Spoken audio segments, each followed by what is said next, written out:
Today, I'm going to show you how to bring any dying plant back to life with one thing that costs $1.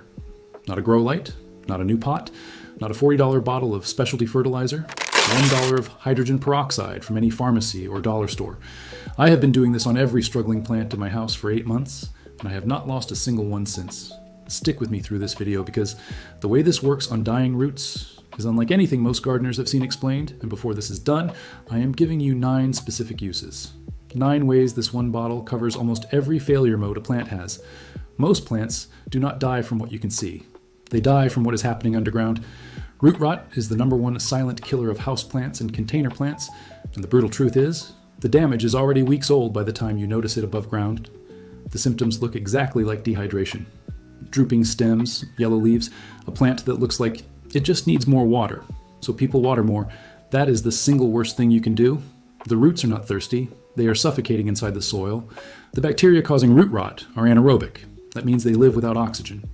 When soil stays wet too long, the oxygen gets pushed out of the spaces between soil particles, and those bacteria multiply fast. They feed on root tissue from the outside in. You cannot see it, you cannot smell it until the rot is already advanced. By the time the plant gives you visible symptoms above ground, the root system can already be half gone. You're not dealing with a sick plant, you are dealing with a soil environment that has turned hostile. Hydrogen peroxide is H2O2. Water is H2O. The only difference between the two is one extra oxygen atom. When you pour diluted hydrogen peroxide into soil, that extra oxygen atom detaches and releases directly into the root zone as pure molecular oxygen. The anaerobic bacteria cannot survive it. They evolved in oxygen-free environments, and you just put oxygen exactly where they live. The roots, meanwhile, get a direct hit of the oxygen they were being starved of. This is chemistry doing exactly what it does.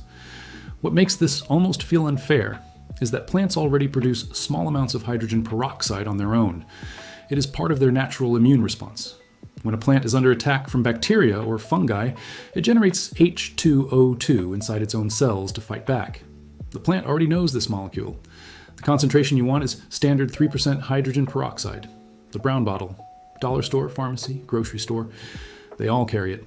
Do not use the 6% or 12% solutions made for hair bleaching or industrial cleaning.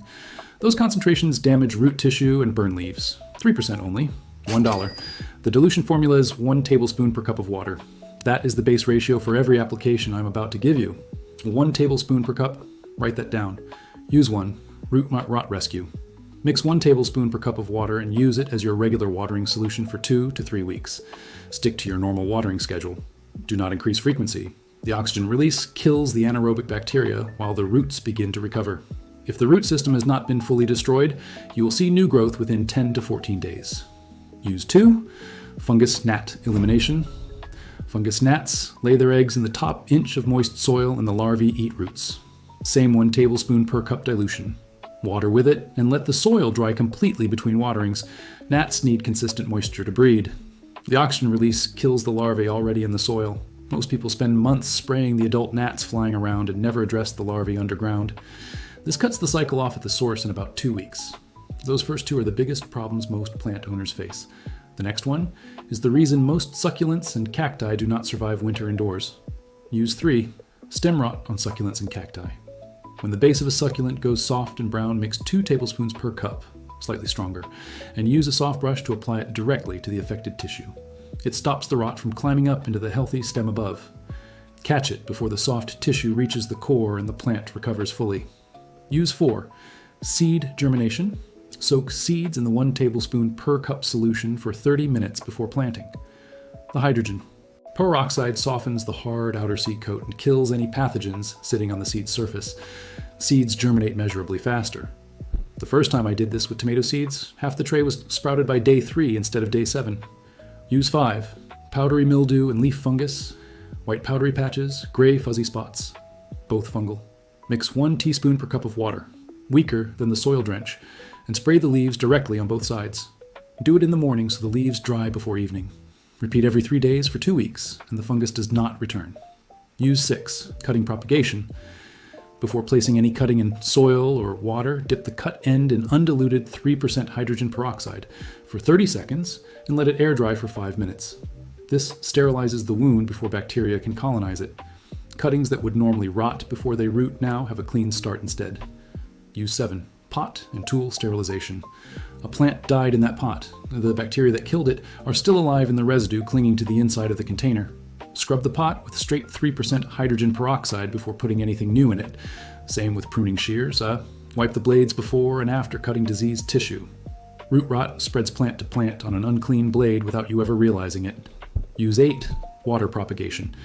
If you root cuttings in a glass of water and the water turns cloudy or develops slime on the stems, add 5 to 10 drops of 3% hydrogen peroxide per liter. It keeps the water oxygenated and stops the bacterial slime without harming the developing roots. Use 9. Monthly soil reset. This is the one I now do on every plant I own, regardless of how they look. Even healthy soil gets compacted and oxygen depleted over months of regular watering. Once a month, swap plain water for the 1 tablespoon per cup solution. It resets the oxygen level in the root zone and keeps the microbial balance healthy before problems ever start. This is maintenance, not emergency care. One thing worth knowing before you mix anything. Do not combine hydrogen peroxide and vinegar in the same container.